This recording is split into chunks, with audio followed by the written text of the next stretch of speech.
Hello everyone, यहाँहरु सबैजनालाई मेरो YouTube च्यानलमा स्वागत छ। आज हामी क्लास 10 को फोर्स एन्ड मोसन भन्ने च्याप्टर स्टार्ट गर्छौं है त। सो यो चाहिँ युनिट 7 मा छ, हजुरहरु सबैजनालाई थाहा नै छ।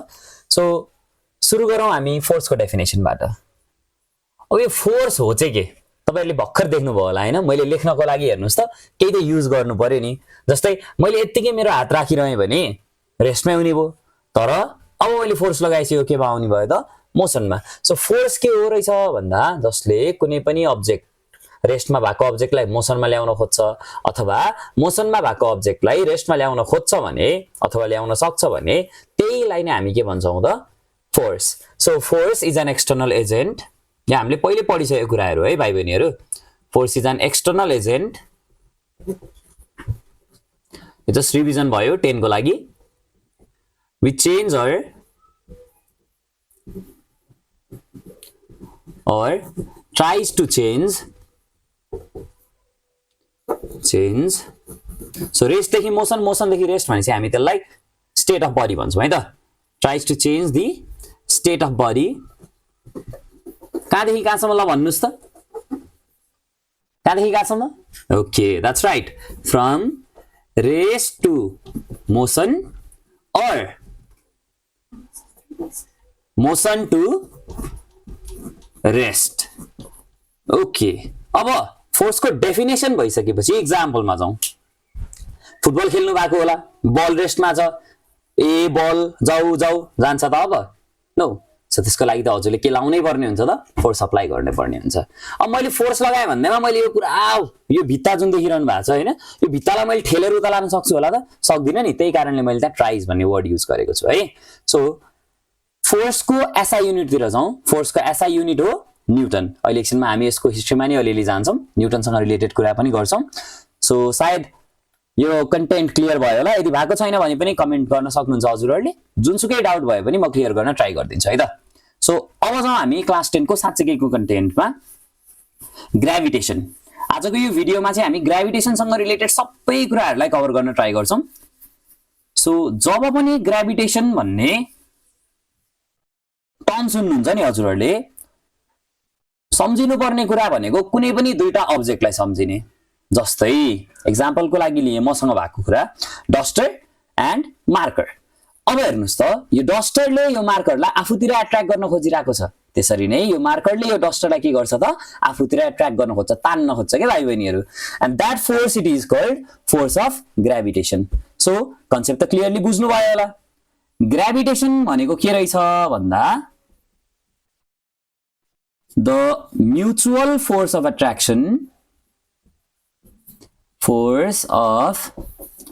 attraction between any two objects in the universe। so universe मा भएको जुनसुकै एउटा कुराले पनि अर्को कुरालाई आफूतिर अट्र्याक्ट गर्न खोज्दो रहेछ, त्यही फोर्सलाई चाहिँ हामी के भन्दो रहेछौं त? ग्रेभिटेसन। अब युनिटको कुरा गरौँ ल भाइ बहिनीहरु। ग्रेभिटेसनको युनिट के होला ल भन्नुस् त? सो आफैलाई भन्नु होला है। सो यदि कसैले ग्रेभिटेसनको युनिट न्यूटन बाहेक अरु केही भनेको छ भने चाहिँ त्यो रङ भयो। किनभने हेर्नुस् त, ग्रेभिटेसन भनेको के हो भनिसकेका छौं हामीले? फोर्स हो एउटा। फोर्स हुने बित्तिकै युनिट के हुन्छ भन्ने कुरा भइसकेको छ, न्यूटन हो। सो ग्रेभिटेसन अथवा ग्रेभिटेसनल फोर्सको युनिट के हुँदो रहेछ त? न्यूटन। अब हामीले ग्रेभिटेसनसँग रिलेटेड कुरामा चाहिँ थोरै हिस्ट्रीलाई जोड्नु पर्ने हुन्छ। जब पनि हामी ग्रेभिटेसन अथवा ग्रेभिटेसनल फोर्सको बारेमा पढ्छौं, हामीले तीनजना साइन्टिस्टलाई सम्झिनु पर्ने हुन्छ। And they are Nicolaus Copernicus, Galileo Galilei and sir Isaac Newton. मैले फेरि पनि दोहोऱ्याएँ उहाँहरुको नाम। निकोलस कोपर्निकस जो पोलिस साइन्टिस्ट हुनुहुन्थ्यो, Galileo Galilei and finally sir Isaac Newton. अब उहाँ तीनजनाकै नाम किन लिनु पर्यो भन्दाखेरि चाहिँ 16th सेन्चुरी भन्दा पहिला, 16औं शताब्दी भन्दा पहिला चाहिँ के मान्यता थियो भन्दा यो मार्कर चाहिँ मानौ अर्थ हो भने एन्टायर युनिभर्स चाहिँ यसको वरिपरि घुम्छ भन्ने मान्यता थियो के भाइ बहिनीहरु। तर कोपर्निकसले चाहिँ त्यस्तो होइन, सोलर सिस्टमको बीचमा त सन छ अनि प्लानेट्सहरुले चाहिँ त्यसको वरिपरि घुम्छ भन्ने कुरा गर्नु भएको थियो। अनि त्यही कुरालाई प्रुभ गर्ने काम चाहिँ ग्यालिलियोले गर्नुभयो। ग्यालिलियोले टेलिस्कोप बनाउनु भयो क्या, आफ्नो टेलिस्कोप बनाउनु भयो हैन। अनि उहाँले जब त्यो टेलिस्कोपले यस्तो अरू अब्जर्भ गर्नुभयो नि भाइ बहिनीहरू, उहाँले के देख्नुभयो भन्दा जुपिटर। यो जुपिटर भनेको सोलर सिस्टमको लार्जेस्ट प्लानेट, हामी सबैजनालाई थाहा छ हैन। यो जुपिटरलाई चाहिँ 4वटा यसका स्याटेलाइटले रिभल्भ गरेको देख्नुभयो क्या उहाँले है। त्यसपछि त्यसरी नै उहाँले जसरी हाम्रो मुनको सेप के हुन्छ डेली चेन्ज हुन्छ, जस्तै आज तिमीले जुन सेपमा मुन देख्छौ भोलि पनि त्यही सेपमा देख्छौ भन्ने त छैन, चेन्ज हुन्छ त्यो त। सो डेली चेन्ज हुन्छ। त्यसरी नै उहाँले के अब्जर्भ गर्नुभयो भन्दा भेनसले पनि आफ्नो सेप चाहिँ के गर्दो रहेछ, त्यसरी चेन्ज गर्दो रहेछ क्या। भेनसले पनि फेज देखाउँदो रहेछ। भन्नुको अर्थ भेनसले त उहाँले के भन्नुभयो, सनलाई रिभल्भ गरेको छ, त्यही कारणले गर्दाखेरि त्यस्तो सेप चेन्ज हुन्छ भन्ने भन्नुभयो नि त। त्यहाँबाट उहाँले के भन्नुभयो भन्दाखेरि चाहिँ सन सोलर सिस्टमको बीचमा छ अनि प्लानेट्सहरूले चाहिँ त्यसको वरिपरि रिभल्भ गर्छ भन्नुभयो। तर त्यो बेलाको प्रिस्टहरूलाई चाहिँ त्यो कुरा मान्य भएन, रिलिजनसँग जोडिएको कुरा थियो। अर्थलाई चाहिँ बीचमा अनि अरूले रिभल्भ गर्छ भन्ने जुन कन्सेप्ट थियो नि त, अब उहाँले त ठ्याक्कै त्यसको उल्टो कन्सेप्ट गरिदिनु भयो। त्यही कारणले उहाँलाई जेलमा राखिएको थियो कि, he was sentence to prison. उहाँलाई चाहिँ जन्मकैदको सजाय सुनाइएको थियो यही कुराको लागि। ओके, अब ग्यालिलियोले त आफ्नो पार्ट गर्नुभयो। त्यसरी नै अब सनलाई वरिपरि प्लानेटले रिभल्भ गर्छ चाहिँ भन्यौँ हामीले, तर के कारणले चाहिँ, कसरी चाहिँ, कुन फोर्सले गर्दाखेरि चाहिँ त्यस्तो भएको भनेर एक्सप्लेन गर्ने कुरा चाहिँ कसले गर्नुभएको त, न्युटनले गर्नुभएको, सर आइजक न्युटनले गर्नुभएको। त्यही कुराले गर्दाखेरि नै फोर्सको युनिट चाहिँ के राखिएको हो त, न्युटन। अघि मैले भनेको थिएँ हिस्ट्रीसँग जोड्छु भनेर, ल हेर्नुहोस् त यसरी चाहिँ भएको है। ल सो ग्रेभिटेसन के हो, कसले यसको लागि काम गर्नु भएको रहेछ भन्ने कुरा हामीले क्लियरली बुझ्यौं। अब हामी न्युटनले ग्रेभिटेसन त हुन्छ, त्यसलाई क्याल्कुलेट गर्न पनि, सरी ग्रेभिटेसन त हुन्छ हैन, त्यसलाई क्याल्कुलेट गर्न पनि सिकाउनु भएको छ। हेर्नुस् है, न्युटनले कुनै पनि दुईटा अब्जेक्ट्समा प्रोड्युस हुने ग्रेभिटेसन कसरी क्याल्कुलेट गर्न सकिन्छ भनेर रुल दिनु भएको छ। त्यही रुललाई भन्छ हामी Newton's law of gravitation. Okay, Newton's law of gravitation. So भाइ बहिनीहरू यसको लागि चाहिँ कतिवटा अब्जेक्ट बनाउनु पर्ला ल भन्नुस् त? अब्भियसली दुईटै बनाउनु पर्छ है। सो मैले एउटा अब्जेक्ट यो बनाए, अर्को यो बनाए। सो यो अब्जेक्टको मासलाई मैले m1 माने, यो अब्जेक्टको मासलाई मैले m2 माने, यिनीहरू दुईटा बीचको सेन्टरको डिस्टेन्सलाई चाहिँ मैले d माने भाइ बहिनीहरू। सो यिनीहरू बीचको डिस्टेन्स चाहिँ के भयो त, d भयो भने न्युटनले ग्रेभिटेसन कसरी क्याल्कुलेट गर्न सकिन्छ भनेर भन्नुभयो भन्दा नि, अब यहाँ हेर्नुस् है, यदि यो दुईटा अब्जेक्टको मास बढ्यो भने ग्रेभिटेसन बढ्छ भन्नुभयो उहाँले। अब एक्जाम्पलको लागि हेर्नुस्, मैले मानौं यो डस्टर चाहिँ चुम्बक हो है, यो शेपको चुम्बक लिए अनि यो फलाम भयो, मानौं यो मार्कर चाहिँ फलाम हो, यहाँ त फोर्स हुन्छ। त्यसरी नै अर्को केसमा चाहिँ मैले अब यो डस्टर भन्दा एकदमै ठुलो एउटा ढुङ्गा जत्रो चुम्बक लिए, एकदमै ठुलो चुम्बक लिए, अनि फलामलाई तान्नु पर्यो भने डस्टरले तान्ने फर्स्ट कन्डिसन भन्दा सेकेन्ड कन्डिसनमा फोर्स के भइदिन्छ, धेरै हुन्छ। कारण के हो भन्दा मास बढ्यो भने फोर्स पनि के हुँदो रहेछ, बढ्दो रहेछ हो। सो न्युटनले के भन्नुभयो भन्दा यिनीहरू बीचको जुन ग्रेभिटेसनल फोर्स एफ छ नि, यो चाहिँ मासको प्रोडक्टसँग डाइरेक्टली प्रोपोर्सनल हुँदो रहेछ। अब डाइरेक्टली प्रोपोर्सनल कन्सेप्ट बुझ्नुपर्छ। यो डाइरेक्टली प्रोपोर्सनल भनेको चाहिँ के हो भन्दा यदि मासेसको प्रोडक्ट बढ्यो भने, यदि ठुला मास लियौं भने चाहिँ ग्रेभिटेसनल फोर्स धेरै हुन्छ रे, यदि साना मासेस भयो भने चाहिँ ग्रेभिटेसनल फोर्स चाहिँ कम हुन्छ रे। भन्नुको अर्थ मास बढ्यो भने फोर्स बढ्दो रहेछ, ग्रेभिटेसनल फोर्स, मास घट्यो भने ग्रेभिटेसनल फोर्स के हुँदो रहेछ, घट्दो रहेछ। यसलाई नै हामी डाइरेक्टली प्रोपोर्सनल भन्छौं है।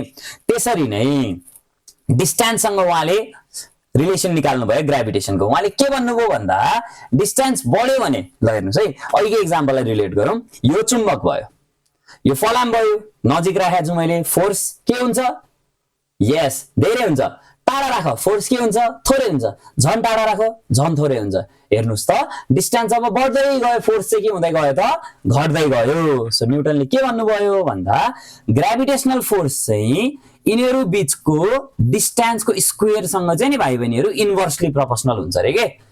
सो डिस्टेन्स बढ्यो भने ग्राभिटेसनल फोर्स चाहिँ के हुँदो रहेछ घट्दो रहेछ डिस्टेन्स घट्यो भने ग्राभिटेसनल फोर्स चाहिँ बढ्दो रहेछ यो चाहिँ न्युटनले भन्नु भएको है त न्युटनले आफ्नो रुल दिनुभयो यसलाई युज गरेर हामी ग्राभिटेसन कसरी निकाल्ने भनेर क्लियर गर्छौं मैले सो डिस्टेन्सको कन्सेप्ट यदि बुझ्नु भएन भने अब मानौ दुईटा लभर्स छन् उनीहरु चाहिँ सँगै छन् जहिले पनि कुराकानी हुन्छ हैन उनीहरुको इन्टिमेसी एकदमै धेरै हुन्छ के सो उनीहरु बीचको फोर्स अफ एट्र्याक्सन के हुन्छ एकदमै धेरै हुन्छ तर बाइ चान्स एकजना चाहिँ भ्याली छोडेर अन्त कतै जानु पर्यो उहाँको घर जानु पर्ने भयो अब डिस्टेन्स बढेपछि त अनलाइनको जमाना छ हजुरहरुलाई थाहा छदैछ च्याट गर्यो कल गर्यो हैन कति मिसअन्डरस्ट्यान्डिङ आउन सक्छ नि त सो त्यो रिलेसनशिपको जुन फोर्स छ त्यो के हुन सक्छ त कम हुन सक्छ so same goes with it है त ओके अब यो दुईटा इक्वेसनलाई हामी कम्बाइन गरौँ यसलाई मैले इक्वेसन 1 माने यसलाई 2 माने कन्फ्युजन हुन सक्छ मैले यो अब एरो हटाइदिन्छु है त यो चाहिँ हामीले रिलेसनको लागि गरेका थियौं यदि बिर्सिनु भयो भने मास बढ्यो भने फोर्स बढ्छ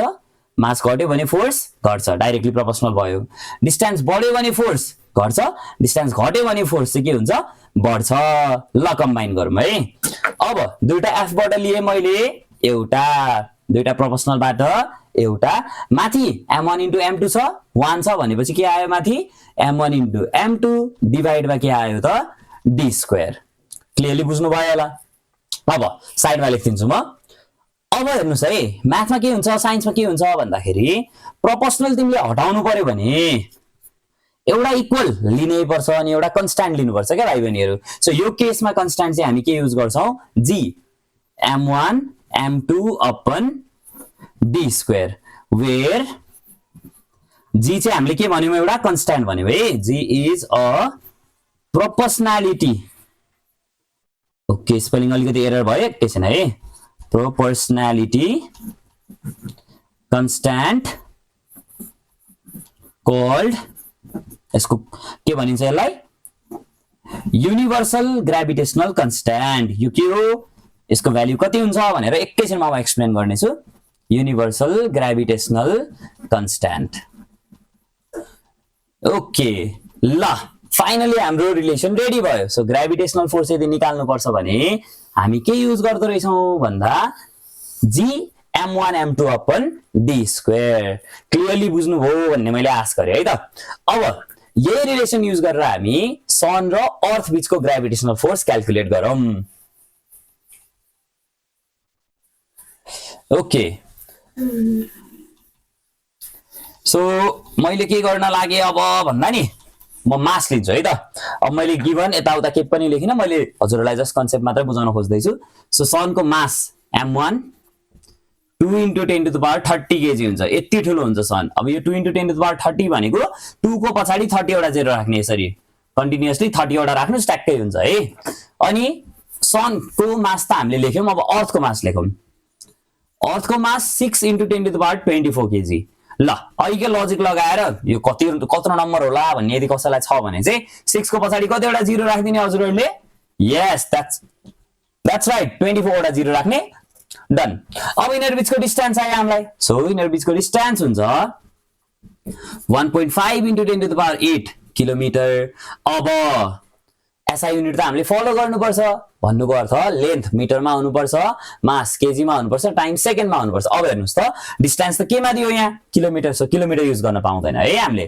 सो के गर्ने भन्दा 1.5 * 10⁸ ल 1 किलोमिटरमा कति मिटर साच्चै 10 नै हो होइन होला सो इट्स 1000 सो कति आयो त यहाँ 1000 मिटर आयो अब यसलाई सल्भ गरौँ हामी 1.5 * 10⁻11 मिटर हुन्छ कसरी भन्ने लाग्यो भने 1000 भनेको 10 को पावर 3 हो 10 को क्यूब हो यो 8 इन्डिसेस हामीले पढ्या छौं xa * xb भयो बेस एउटै भयो नि पावरलाई त एड गर्नुपर्छ हो त्यसरी नै मैले 10⁸ र 10⁻3 भनेको 8 + 3 गरेर कति निकाले 11 अब ग्रेभिटेसन निकाल्न हामीले यिनीहरु बीचको ग्रेभिटेशनल फोर्स निकाल्नु पर्यो भने हामी formula लगाउँछौं F = g m1 m2 upon d²। अब हेर्नुस् है g को भ्यालु हामीले राख्ने बित्तिकै m पनि राख्छौं m2 पनि राख्छौं m1 m2 दुईटै राख्छौं d राखेर त्यसलाई स्क्वायर गरेर क्याल्कुलेटरमा थिचिसपछि हामीले के गर्न सक्छौं त्यसलाई सजिलैसँग सल्भ गर्न सक्छौं सो मैले यो कन्टेन्ट दिनुको अर्थ चाहिँ के हो भन्दा फर्मुला हजुरहरुले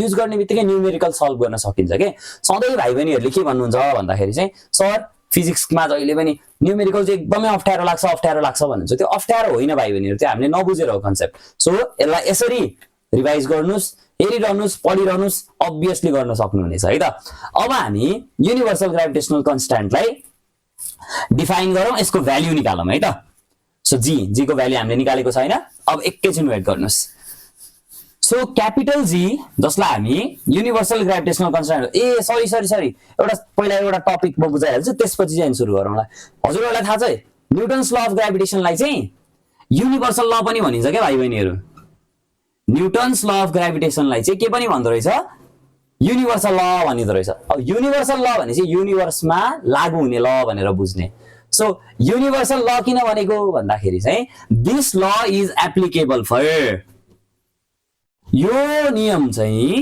केमा एप्लिकेबल हुन्छ युनिभर्सल हुनलाई सबै कुरामा एप्लिकेबल हुनु पर्यो this law is applicable for every objects in the universe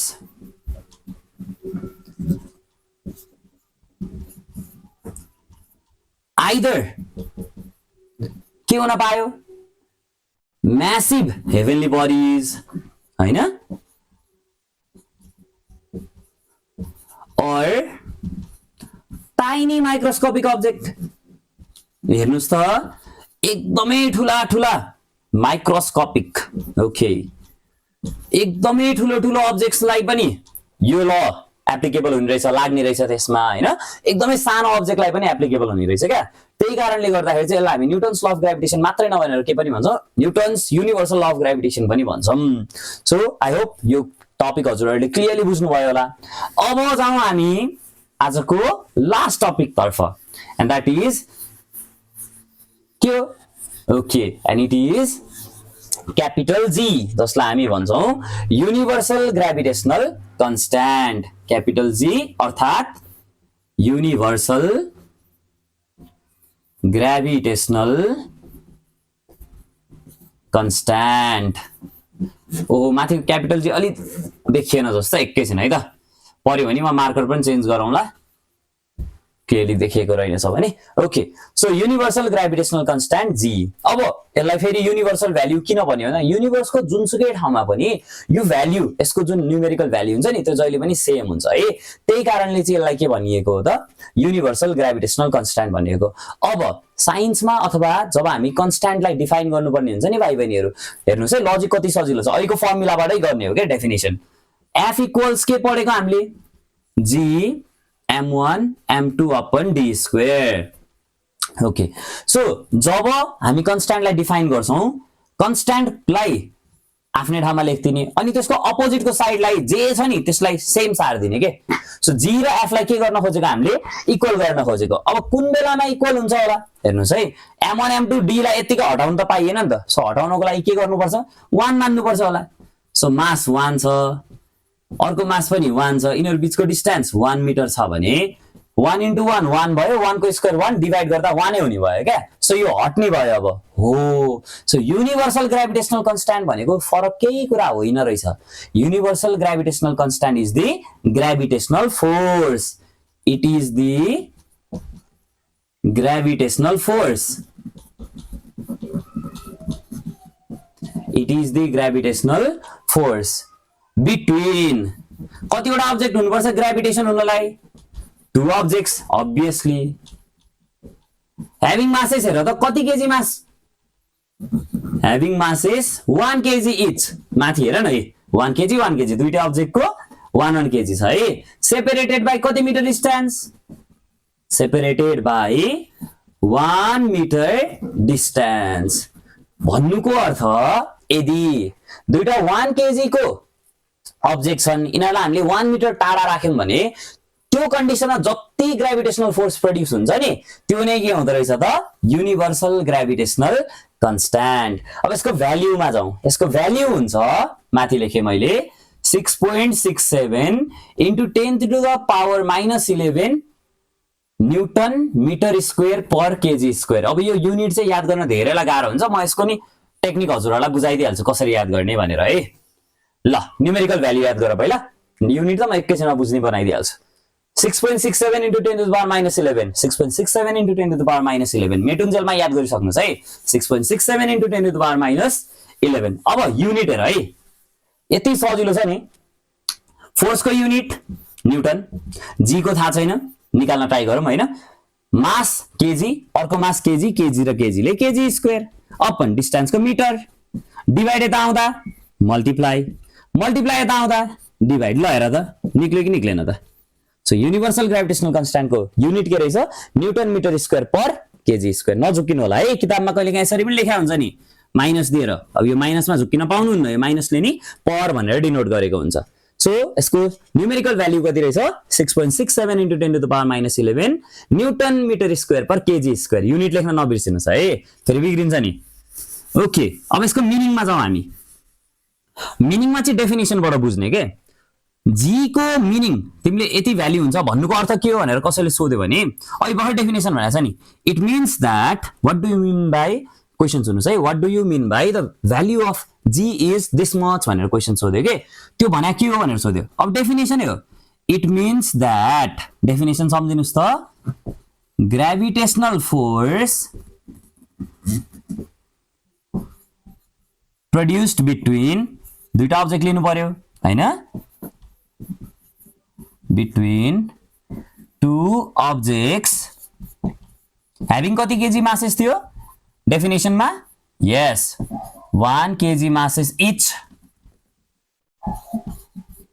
separated by